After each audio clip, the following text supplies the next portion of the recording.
नमस्कार, I welcome you to कानपाज education और मैं हूं चंदन चौबे। जी हां, आप बिल्कुल ठीक पढ़ रहे हो। अपने इस लेक्चर में मैं आपको समझाऊंगा सेम सेक्स मैरिज को लेकर जो कंट्रोवर्सी है उसके बारे में। अगर सेम सेक्स मैरिज अलाउ कर दिया जाए तो इसका क्या इम्पैक्ट पड़ सकता है इंडियन सोसाइटी पर।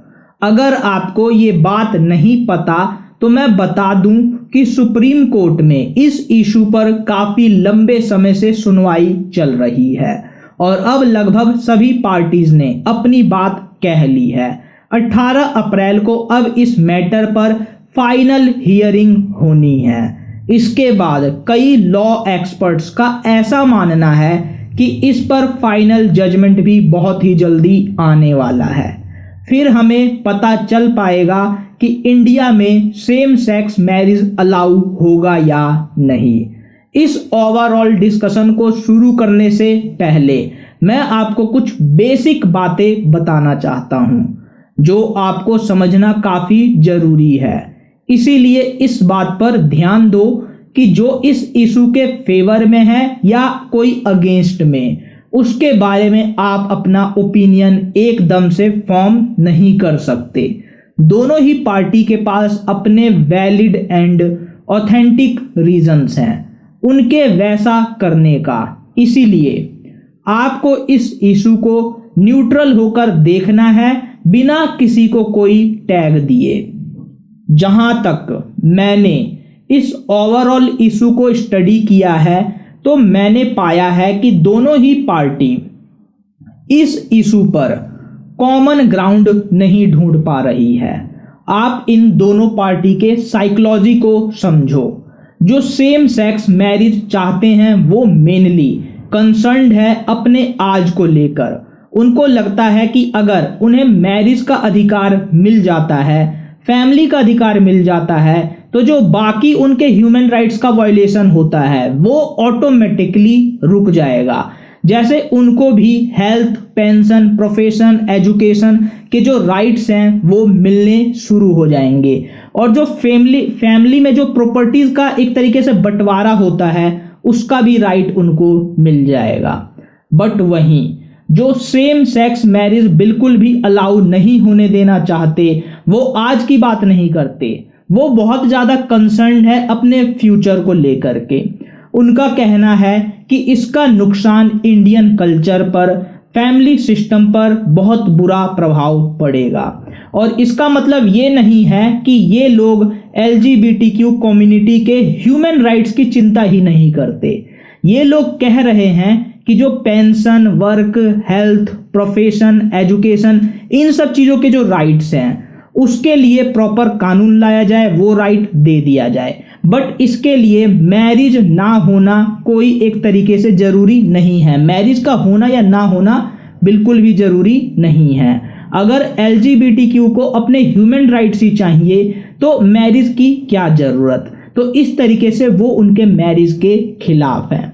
नाउ मैं ये उम्मीद करता हूं कि आपको जो ओवरऑल इशू है उसके बारे में, इसकी साइकोलॉजी के बारे में प्रॉपर अंडरस्टैंडिंग हो चुकी है। बट कहानी यहीं ख़त्म नहीं होती है। मैं जानता हूं कि आपको ये बात अच्छे से पता है कि सुप्रीम कोर्ट ने IPC सेक्शन 377 को डीक्रिमिनलाइज कर दिया है, जिससे सेक्स करने पर LGBTQ कम्युनिटी पर कोई भी कार्यवाही नहीं होगी और इसकी उन्हें इजाज़त ऑलरेडी मिल चुकी है।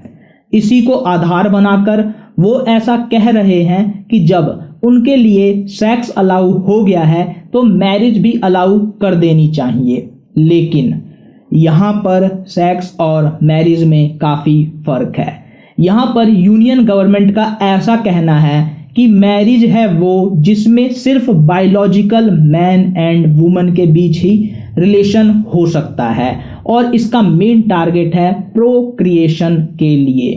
क्योंकि LGBTQ+ जो कम्युनिटी है वो प्रोक्रिएशन नहीं कर सकती तो उनके बीच होने वाले रिलेशनशिप को मैरिज नहीं कहा जा सकता। It is just a sex. और ये लॉजिक सिर्फ इंडिया में नहीं बल्कि वर्ल्ड की 101 कंट्रीज में, उन 101 कंट्रीज में माना जाता है जहां पर आप ये देखिए कि 133 कंट्रीज में होमोसेक्सुअलिटी डिक्रिमिनलाइज्ड है और इनमें से 32 कंट्रीज में ही मैरिज जो है वो लीगली अलाउड है। इसका मतलब ऐसी 101 कंट्रीज में ऐसा ही माना जाता है। नाउ आपको ये भी समझना जरूरी है कि सेंट्रल गवर्नमेंट सुप्रीम कोर्ट में इसके खिलाफ खड़ी है और इसके अलावा जितनी भी रिलीजियस बॉडीज हैं, चाहे आप इस्लामिक ले लीजिए, चाहे आप हिंदू या कोई भी बॉडी जो भी रिलीजन को एक तरीके से प्रमोट करती है, वो यहाँ पर इसके खिलाफ है कि सेम सेक्स मैरिज को अलाउ नहीं किया जाना चाहिए। बट सुप्रीम कोर्ट उनकी बात सिर्फ इस बेसिस पर नहीं मानेगा कि वो रिलीजन के बेसिस पर ऐसा कह रहे हैं, क्योंकि आर्टिकल 15 क्लियरली कहता है कि सिर्फ रिलीजन के बेसिस पर किसी भी तरीके का कोई भी डिस्क्रिमिनेशन अलाउ नहीं होगा। तो यहाँ तक कि आप ये विश्वास भी नहीं करेंगे कि 11 जजेस, जिसमें 21 जजेस की एक कमिटी बनी थी, उसमें से 11 जजेस भी सेम सेक्स मैरिज के खिलाफ है। तो यहाँ पर ऐसा भी है। बट वहीं एक सोसाइटी है, इंडियन साइकेट्रिक सोसाइटी, जो ये कहती है कि LGBTQ को अडॉप्शन के लिए अलाउ कर देना चाहिए। ऐसा साइंटिफिकली कोई भी एविडेंस नहीं है कि इससे बच्चे जो वो अडॉप्ट करेंगे उनको किसी तरीके का नुकसान होगा। तो यहाँ पर उनको मैरिज की परमिशन मिल जाए और बच्चा अडॉप्ट करने की परमिशन मिल जाए, ऐसा इंडियन साइकेट्रिक सोसाइटी का कहना है। साथ ही वो ये भी कहती है कि ये सिर्फ एक प्रोपेगेंडा है कि सेम सेक्स मैरिज के कारण HIV एड्स जैसी बीमारियां भी हो सकती हैं। बट ऐसा बिल्कुल भी नहीं है कि सेम सेक्स मैरिज के खिलाफ साइंटिफिक बेस्ड आर्ग्यूमेंट नहीं है। यहाँ पर एक दूसरी ऑर्गेनाइजेशन है जिसके लिए हम वेबसाइट पर चलते हैं, उसकी वो है एक फैमिली रिसर्च काउंसिल नाम की संस्था। ये 10 साइंटिफिक क्लेम्स करती है जिससे ये कहा जाता है कि सेम सेक्स मैरिज नहीं होना चाहिए। मैंने इनके आर्टिकल्स को पढ़ा और काफ़ी चीज़ें पता चली, जिस पर अभी मैं अपना कोई ओपिनियन शेयर नहीं करना चाहता, इसीलिए आप इसे खुद पढ़िएगा। यहाँ पर मैं आपको इसे दिखा देता हूँ। पहला आर्ग्यूमेंट है children hunger for their biological parents. तो यहाँ पर अडॉप्शन क्या जो है एक तरीके से बायोलॉजिकल पेरेंट्स की नीड को पूरी तरह से रिप्लेस कर सकता है या नहीं, इस पर ये पॉइंट है। फिर दूसरा पॉइंट है चिल्ड्रन को बायोलॉजिकल फादर की ही जरूरत क्यों होती है, जो सेम सेक्स मैरिज में बिल्कुल भी पॉसिबल नहीं है।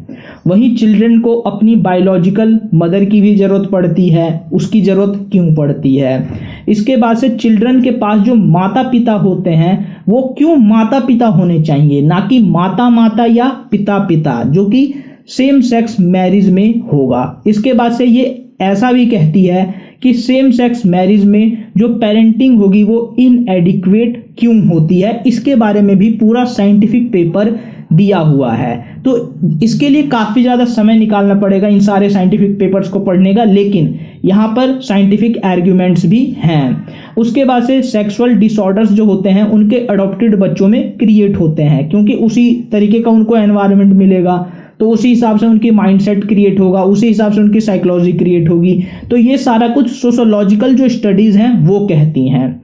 फिर सेम सेक्स मैरिज से सेक्सुअल फिडेलिटी भी खत्म हो जाएगी। इससे तो पूरा फैमिली सिस्टम और मैरिज जैसा इंस्टीट्यूशन बर्बाद हो सकता है अगर ये सच है तो, क्योंकि यहाँ पर इसको साइंटिफिक स्टडी क्लेम किया जा रहा है। फिर भी मैं इसको साइंटिफिक स्टडी मानना या ना मानना आपके ऊपर छोड़ता हूँ। फिर यहाँ पर ये देखिए जो 7th नंबर फैक्ट है, इसे तो कोई डिनाई ही नहीं कर सकता। वो कहता है कि LGBTQ से जो एक तरीके से जो भी कोई होगा, तो यहाँ पर क्या होगा एक्चुअल में कि मान लीजिए किसी को एक्चुअल में कोई रिलेशनशिप जस्ट फॉर सेक्स चाहिए, तो वो यहाँ पर क्या करेगा, वो बच्चों की रिस्पॉन्सिबिलिटी नहीं लेगा, वो सिंपली LGBTQ का ना भी हो तब भी वो LGBTQ का मतलब एक तरीके से बनने की कोशिश करेगा, बिकॉज उसका जो पर्पस होगा जस्ट टू गेट सेक्स होगा। तो ये भी हो सकता है। और फिर इसका ओवरऑल क्या इम्पैक्ट पड़ेगा, तो इससे फर्टिलिटी रेट भी गिर जाएगी। जहां पर सेम सेक्स मैरिज लीगल है, वहां की फर्टिलिटी रेट लगातार गिर रही है। तो यहाँ पर एक तरीके का डेमोग्राफिक चैलेंज जो है वो भी कंट्री फेस कर सकती है। सेम सेक्स मैरिज का ये भी नुकसान है जिसको कोई मना नहीं कर सकता कि इसमें पेरेंटल कमिटमेंट में कमी आ जाएगी। फिर gender typical roles and not very much possible in this case, और इसकी सारी डिटेल जो है वो भी वेबसाइट पर आपको आकर खुद पढ़ना पड़ेगा।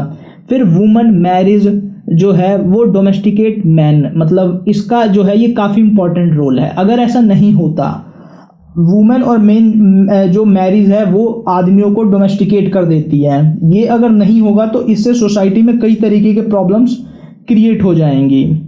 एंड नाउ फाइनली मैं ये कहना चाहता हूँ कि इस इशू पर कॉमन ग्राउंड की कमी है। अगर LGBTQ को अपने ह्यूमन राइट्स प्रोटेक्ट करना है तो उसके लिए मैरिज जैसे इंस्टीट्यूशन को अभी डायरेक्टली चैलेंज करने की क्या वाकई ज़रूरत है, इस पर सोचने की ज़रूरत है। और क्योंकि यहाँ पर चिल्ड्रन का भी तो ह्यूमन राइट होगा, तो क्या इसके लिए हमें प्रॉपर साइंटिफिक स्टडी अभी और ज़्यादा करने की ज़रूरत नहीं है किसी फैसले पर पहुँचने से पहले? ऐसा एक्चुअल में मेरा ओपिनियन है। और अगर चिल्ड्रन को नुकसान नहीं होगा जैसा LGBTQ के जो सपोर्टर हैं वो कहना चाहते हैं, तो क्या जो ये सोशल रिसर्चेस पब्लिश हुई हैं काफ़ी सारी, सिर्फ एक इंस्टीट्यूशन ने ऐसा नहीं किया, बाकियों ने भी किया है, तो क्या उसका कुछ मतलब नहीं? क्या उसमें बिल्कुल भी बेसिक थोड़ी सी भी सच्चाई नहीं? तो ये सारे इश्यूज हैं। तो इस पर मैं आपको ये कहना चाहता हूँ कि ओवरऑल डिस्कशन हम यहाँ पर आपके ऊपर छोड़ कर जाते हैं। आप अपना ओपिनियन कमेंट सेक्शन में हमें ज़रूर बताएं।